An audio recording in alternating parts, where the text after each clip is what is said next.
ভূলোকে কীর্তিকুরু নামের এক মহর্ষি থাকতেন। তিনি কিন্তু ভগবান শিবের পরম ভক্ত ছিলেন। ইনি মনে করতেন যে ভগবান শিবকেই শুধু পুজো করা উচিত, আর কাউকে না।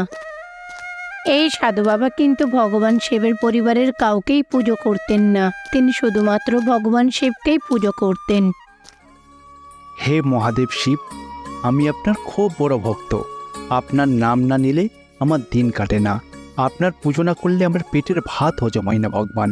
আমি সর্বদা যতদিন বাঁচব আপনার আরাধনা করে যাব, আপনার সেবা করে যাব। আমার মৃত্যুর পরে আমি আপনার মধ্যে মিশে যাব। আপনার পুজো করে যে শান্তি আমি পাই সেটা আর কোনো কিছুতেই পাইনি ভগবান। উনি যখন পুজো করছিলেন তখনই ওনার স্ত্রী সুলোচনা দেবী ওনার কাছে এসে বলেন, কি গো, তুমি বাস্তবে এটা কি করছো? তুমি তো শুধুমাত্র ভগবান শিবকেই পুজো করে যাও। তুমি যদি এই পুজোর কোনো ফল পেতে চাও তাহলে তোমাকে তো মাতা পার্বতীরও পুজো করা উচিত। তার সাথে সাথে ভগবান গণেশেরও পুজো করা উচিত। তাদের পরিবারের সবাইকে পুজো করলে তবেই তো তোমার পুজোটা সফল হবে।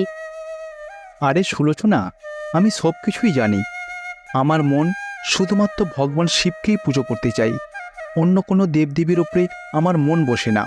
ভগবান শিব যদি স্বয়ং এসে বলে যে অন্যান্য দেবদেবীর পুজো করো, তবু আমি করতে পারবো না।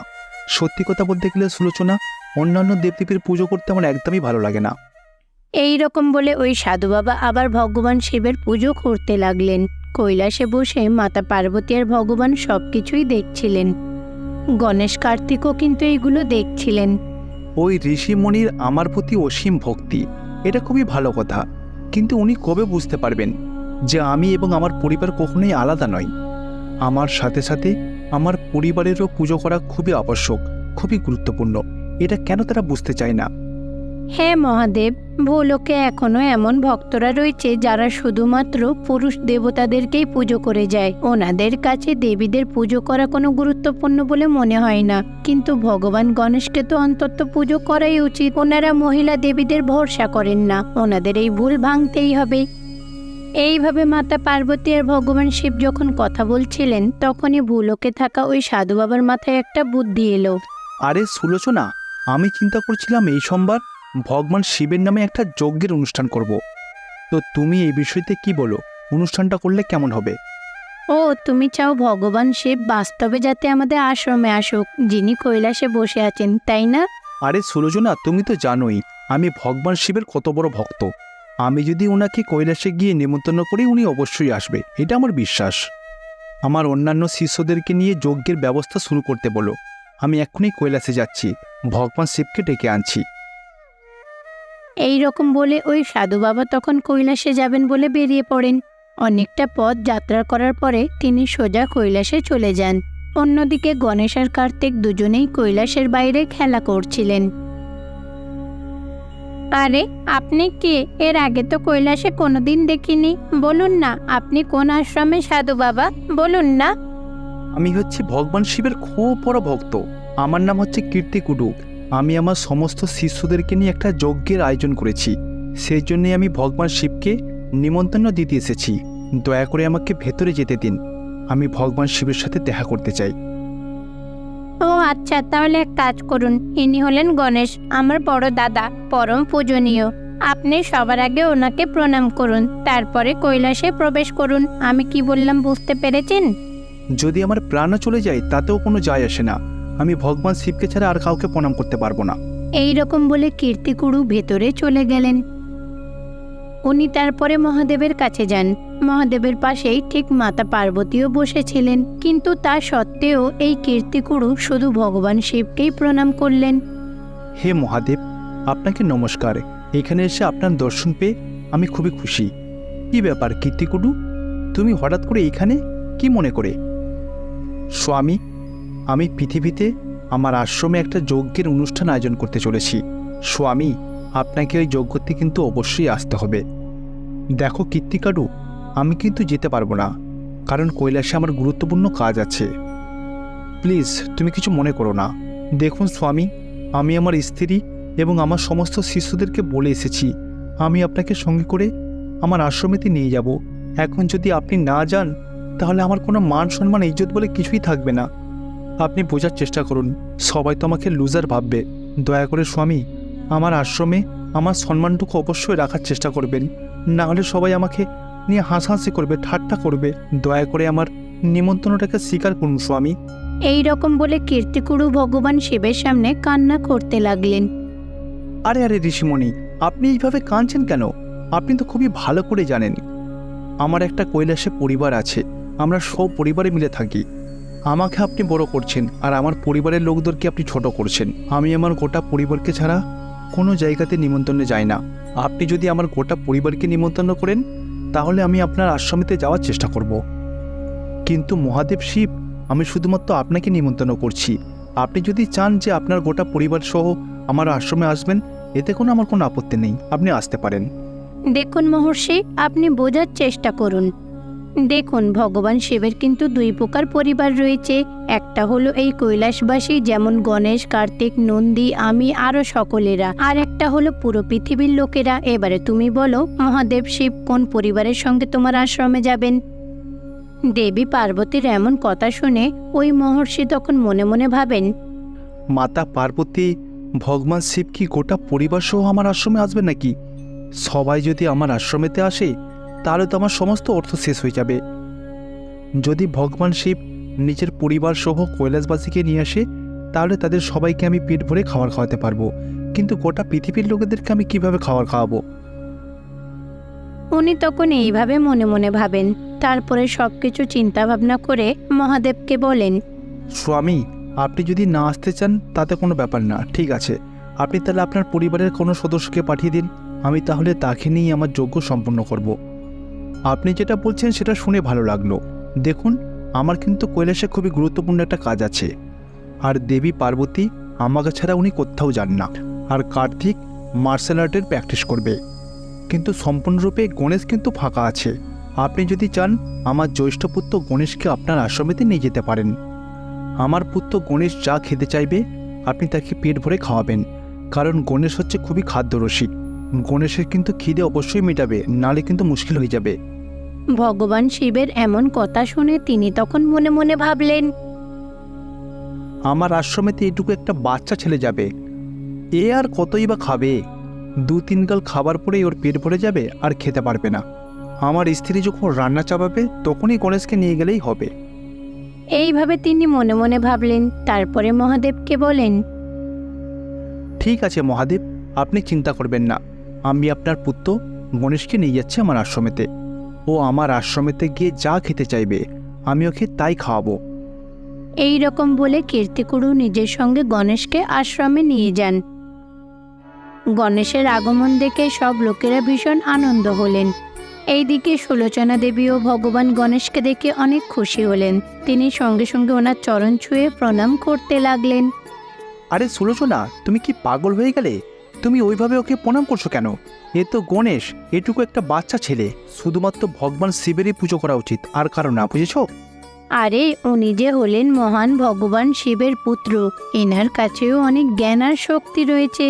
সেই কারণে ওনাকে শ্রদ্ধা করা উচিত, তাই তো আমি এমনটাই করছি। এইভাবে সুলোচনা দেবী তার স্বামীকে কথাগুলো বলেন। তারপরে কীর্তিকুরু নিজের শিষ্যদের নিয়ে পুজো শুরু করেন। আরে গুরুদেব, কোনো পুজো বা কোনো অনুষ্ঠান শুরু করার আগে গণেশ ভগবানের তো অবশ্যই পুজো করা উচিত। আর গণেশ ভগবান তো আমাদের চোখের সামনেতেই রয়েছে, এটা তো আমাদের সৌভাগ্য। এইরকম সুযোগ আর এইরকম ভাগ্য তো সর্বদা আসে না। গণেশের পুজো করে তারপর যজ্ঞ শুরু করা উচিত।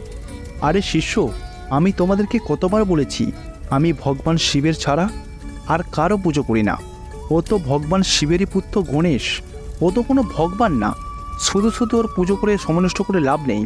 এই রকম বলে কীর্তিকুরু ভগবান গণেশকে পুজো না করে যজ্ঞ শুরু করে দেন। এইটা দেখে গণেশ হাসতে লাগলেন। কিছুক্ষণ পরে তাদের যজ্ঞটা শেষ হলো। পুজো শেষ হয়ে যাওয়ার পরে ভোজনের ব্যবস্থা করা হয়। সুলোচনা ভগবান গণেশের সামনে সবকিছু ভোজন রেখে দিল। আরে বাহ, এই লাড্ডুগুলো খেতে তো আমি খুব ভালোবাসি, এর গন্ধও খুব ভালো পাচ্ছি, তাহলে খেতে তো নিশ্চয়ই খুব ভালো হবে। এই রকম বলে ভগবান গণেশ তখন সব লাড্ডুগুলো খেয়ে ফেলেন। আরে, এই সব লাড্ডুগুলো তো শেষ হয়ে গেল, আমার তো এখনো মন ভরেনি, আমার জন্য আরেকটু লাড্ডু নিয়ে এসো। শিষ্যরা, ভগবান গণেশের জন্য যাও আরও লাড্ডু তৈরি করে আনো। সুলোচনার এমন কথা শুনে শিষ্যরাও তাড়াতাড়ি ভগবান গণেশের জন্য লাড্ডু তৈরি করে তারপরে সেইগুলো ভগবানকে খেতে দিলেন। ভগবান গণেশ সব লাড্ডুগুলো খেয়ে শেষ করে দিলেন। তোমরা কি মিষ্টিতে শুধু লাড্ডুই তৈরি করেছো? আমার তো এখনো পুরো পেট ভরেনি, পুলিহারা খেতে ইচ্ছা করছে, যাও তৈরি করে আনো। ভগবান গণেশের এমন কথা শুনে সুলোচনা তাড়াতাড়ি গিয়ে পুলিহোরা তৈরি করেন। তারপরে গণেশকে খেতে দিলেন। তিনি সবগুলো খেয়ে ফেলেন। আরে তুমি কি জানো না যে আমি পকোড়া খেতে পছন্দ করি? যাও তাড়াতাড়ি নিয়ে এসো, আমার এখনো খিদে মেটেনি। ভগবান গণেশের এমন কথা শুনে শিষ্যরাও তাড়াতাড়ি গিয়ে পকোড়া তৈরি করে আনেন। ভগবান গণেশ সেইগুলো এক মুহূর্তে শেষ করে দিলেন। জানো তো আমার খিদের কোনো শেষ নেই, আমার এখনো খুব খিদে পাচ্ছে, যাও কিছু রান্না করে নিয়ে এসো, যাও। এইভাবে ভগবান গণেশ খাবার চাইতে লাগলেন। সুলোচনা শিষ্যরা সবাই মিলে খাবার তৈরি করতে লাগলেন। এইটা দেখে কীর্তিকুড়ু খুবই ভয় পেল। এইদিকে ভগবান গণেশকে খাবার খাওয়ানোর চক্করে এইদিকে সাধু বাবার তো অনেক টাকাই খরচ হয়ে গেল।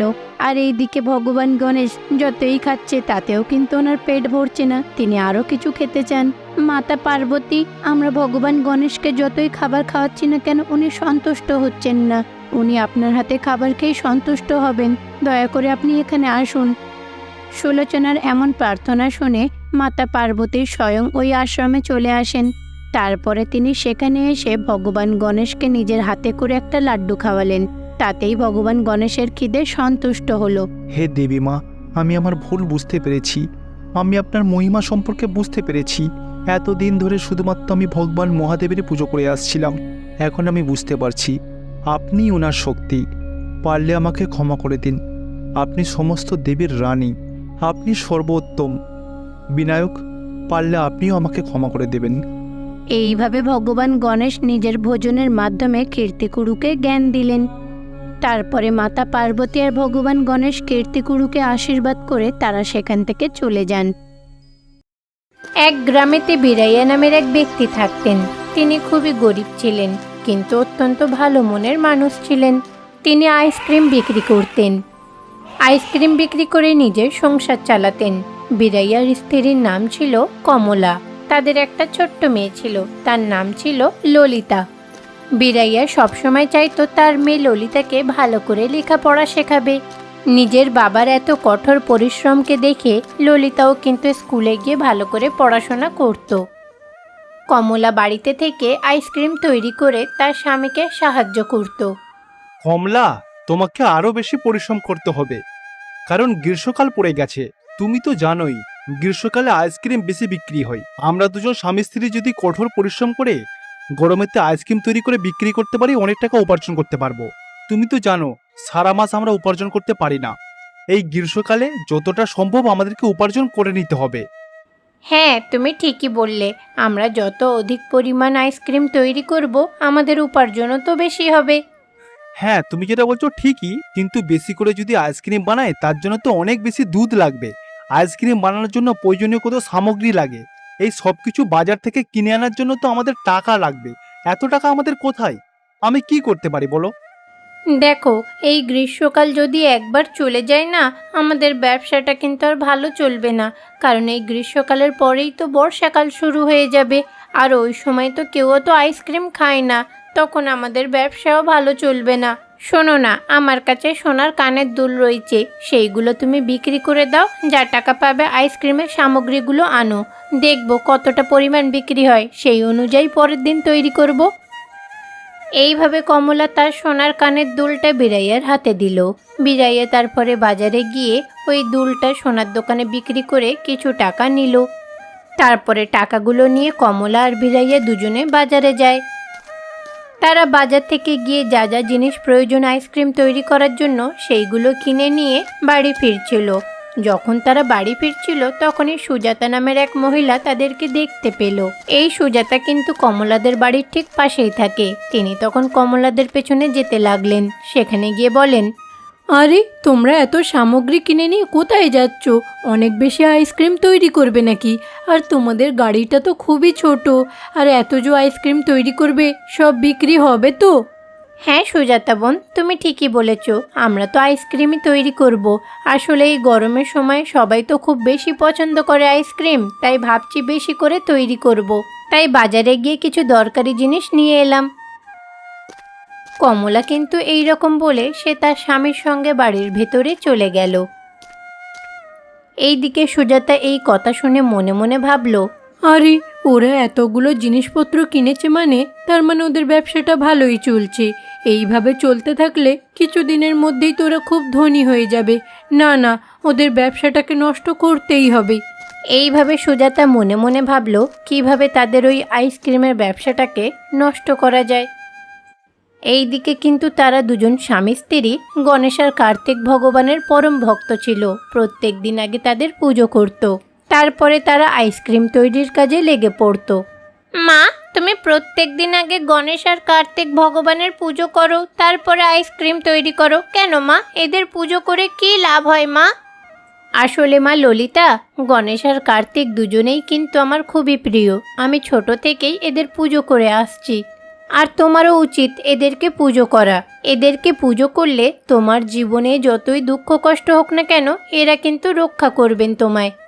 মা কমলার মুখ থেকে এমন কথা শোনার পরে ললিতাও কিন্তু সেই দিনের পর থেকে গণেশ আর কার্তিকের নিয়মিতভাবে পুজো করতে লাগলো।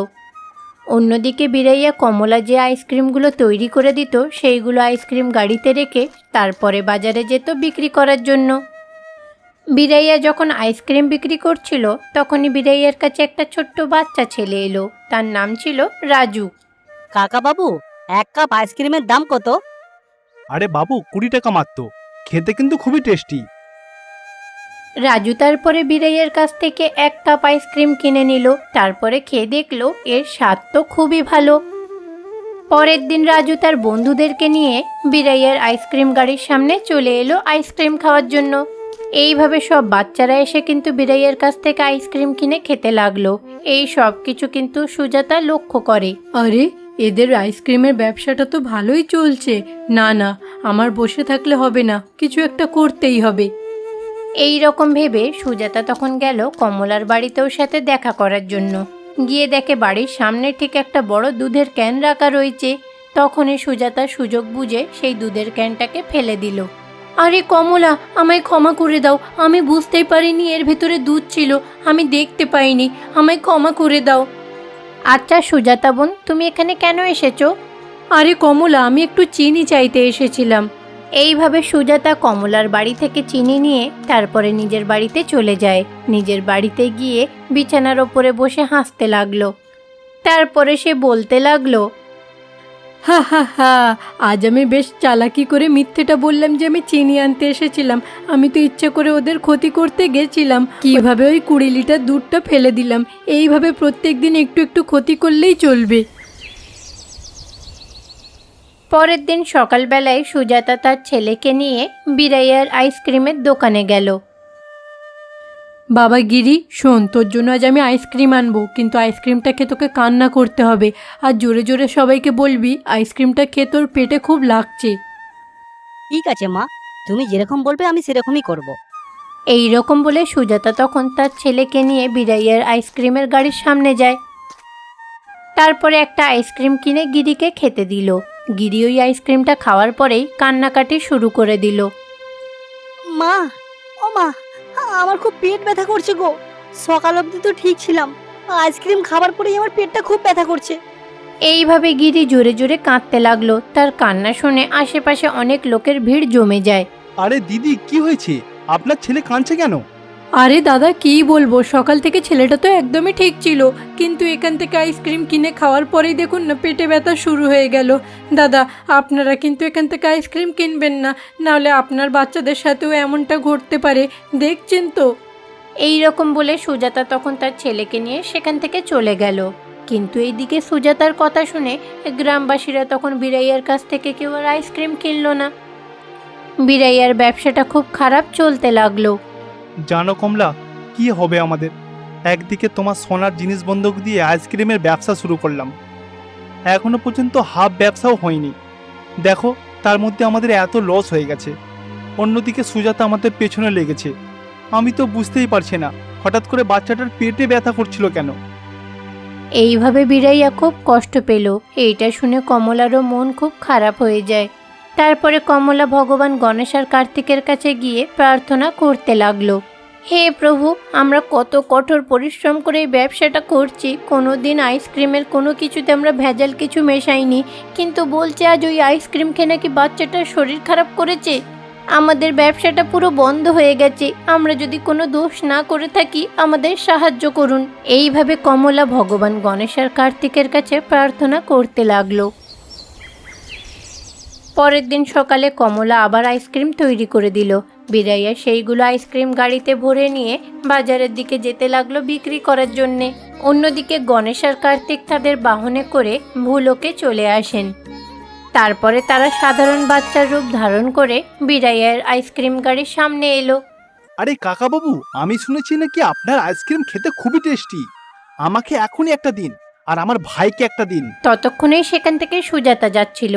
তাদের কথা শুনে সেখানে গিয়ে বলে, আরে বাচ্চারা, তোমরা এটা কী করছো? এনার দোকান থেকে আইসক্রিম কিনো না, এনার আইসক্রিম খেলে তোমাদের পেটের ক্ষতি হবে। তোমরা এনার কাছ থেকে আইসক্রিম কিনো না, তোমরা এখান থেকে চলে যাও। এইদিকে গণেশ আর কার্তিক ভগবান সুজাতার কথায় পাত্তা না দিয়ে বিরাইয়ের কাছ থেকে আইসক্রিম কিনে খেতে লাগলো। তারপরে তারা তাদের আসল রূপে ফিরে এলো। এনাদেরকে দেখার জন্য সেখানে অনেক ভিড় জমে যায়। সুজাতা আন্টি, এই কাকাবাবুর আইসক্রিম নিয়ে সেদিন কি ঘটেছিল যদি আপনি স্বীকার না করেন সকলের সামনে, তাহলে কিন্তু আপনার গদ্দান চলে যাবে। না না স্বামী, এমন কিছু করবেন না, আমি সত্যিটা বলছি। আসলে আমি আমার ছেলেকে মিথ্যে বলতে বলেছিলাম যাতে ওর ব্যবসাটা ভালোভাবে না চলে। ও কিছু ভেজাল মেশায় না, ওর জিনিস খুবই ভালো, আমি ভুল করেছি। এইভাবে ভগবান গণেশ আর কার্তিক এসে সুজাতার মুখ থেকে আসল সত্যিটা পুরো গ্রামবাসীদেরকে জানালো। তারপরে তারা গায়েব হয়ে যান। সত্যিটা জানার পর থেকে গ্রামবাসীরা বিরাইয়ার কাছ থেকেই আইসক্রিম কিনতে লাগলো। বিরাইয়া এতে খুব খুশি হলো। এইদিকে ললিতা আর কমলা দুজনে গণেশ আর কার্তিককে এই সব কিছুর জন্য ধন্যবাদ জানালো।